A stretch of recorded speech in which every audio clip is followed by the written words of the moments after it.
Kim Chu, may hugot, makahulog ang mensahe sa Instagram. Kinabahan ng mga fans. Kim Chu, tinabla ng fans dahil may BTS V. Kilig react niya, viral na.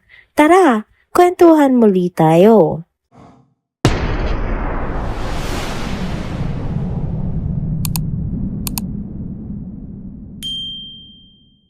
Hello mga ka-trenders! Welcome back muli sa ating channel. Kung bago pa lamang kayo dito, huwag nang kalimutang mag-like, mag-subscribe, at i-hit na rin ang bell notification para lagi kayong updated sa mga balitang trending at napapanahon. Nakakaduda nga ba? May pinagdadaanan nga kaya si Kim Chu? O baka naman gusto niya lang magbigay ng inspirasyon sa kanyang mga followers? Aba, mga ka-trenders, pag-usapan natin yan. Kamakailan nga lamang ay nag-post ang kapamilya actress host na si Kim Chu ng isang makabuluhang mensahe sa kanyang Instagram. Habang siya nga ay nag-e-exercise, sinabayan nga niya ito ng tila may malalim na hugot. Ang sabi niya, "To everyone fighting silent battles, cheers to your strength, your courage, your resilience." Dagdag pa niya, "You are stronger than you know. Keep going. You got this." Ramdam na ramdam ang sincerity sa bawat salita ni Kimi. Kaya naman mabilis na umani ng reaksyon mula sa netizens ang kanyang post. Marami ang natuwa, na-inspire at tila nabigyan ng lakas ng loob sa gitna ng sarili nilang mga laban sa kanilang buhay. Marami rin ang napaisip tuloy kung may pinagdaraanan nga ba ang isang Kim Chu. Kasi kung babalikan natin, si Kim ay kilala hindi lang bilang isang actress kundi isang masiyahin at matatag na personality. Pero kahit ganito nga siya ka-energetic sa telebisyon, sa likod nga ng kamera ay tao rin siya. May sariling struggles, may mga araw din na tahimik lang ang laban. Kaya hindi malayo nag-post siya ng ganoong mensahe para i-express ang kanyang sarili. O baka para magbigay ng lakas sa mga taong dumaraan sa parehong sitwasyon. Pero mga ka-trenders, imbis na agad tayong magduda o mag-assume, mas magandang tingnan ng post na yon sa mas positibong pananaw. Baka nga gusto lang talagang mag-abot ng inspirasyon ni Kim Chu. Sa dami nga ng tao ngayon na halos hindi na makapag-open up sa mga nararamdaman nila, malaking bagay yung may isang public figure na tulad ni Kim na nagsusulong ng ganitong klaseng mensahe, yung tipong kaya mo yan, hindi ka nag-iisa. At kung iisipin mo rin, lately ay sobrang busy nga si Kim sa kanyang karera. Active siya sa It's Showtime, sa mga endorsements at kung minsan ay may mga out-of-town shows pa. Sa kabila nga ng lahat ng ito, naglalaan pa rin siya ng oras para mag-workout at magbahagi ng inspirasyon sa mga followers niya. Di ba naman ibang level din ng dedication yon? Kaya mga ka-trenders, lesson na rin siguro ito para sa ating lahat.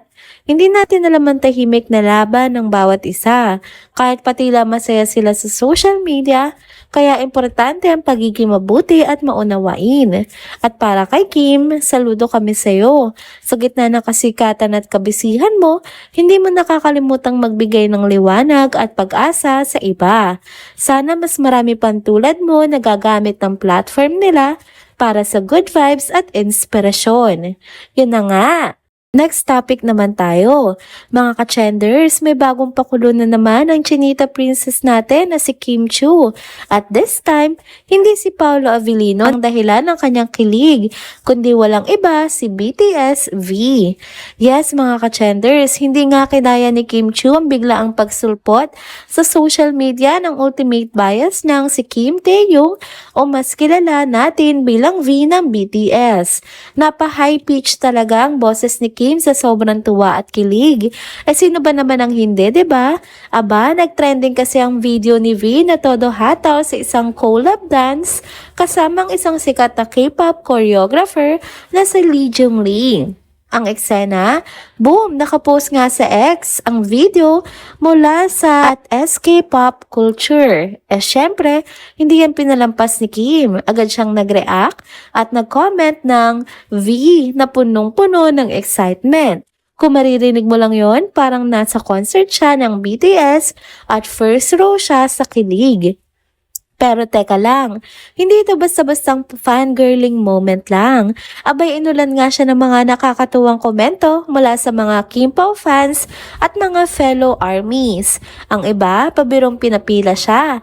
As in kahit pa Chinita Princess ang title niya, walang VIP pa sa puso ni Taeyong girl.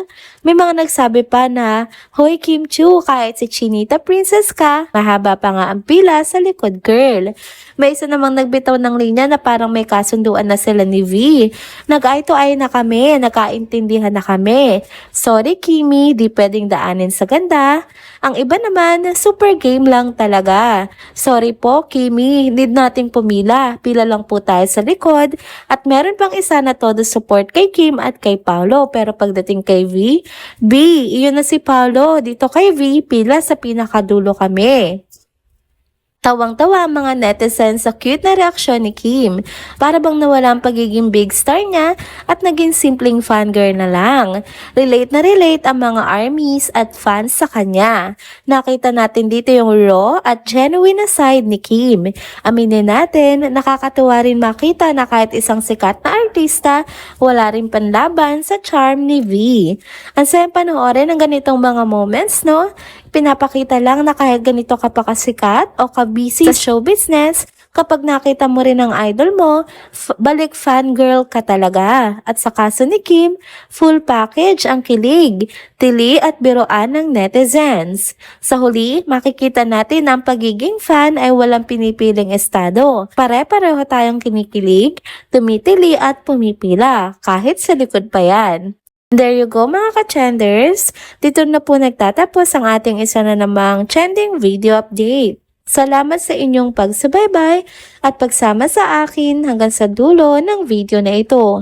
Pero bago kayo umalis, huwag niyo pong kalimutang mag-like, mag-comment, mag-subscribe at i-hit na rin ang bell notification para lagi kayong updated sa mga balitang trending at napapanahon. So, kita-kits po sa susunod na video. Paalam!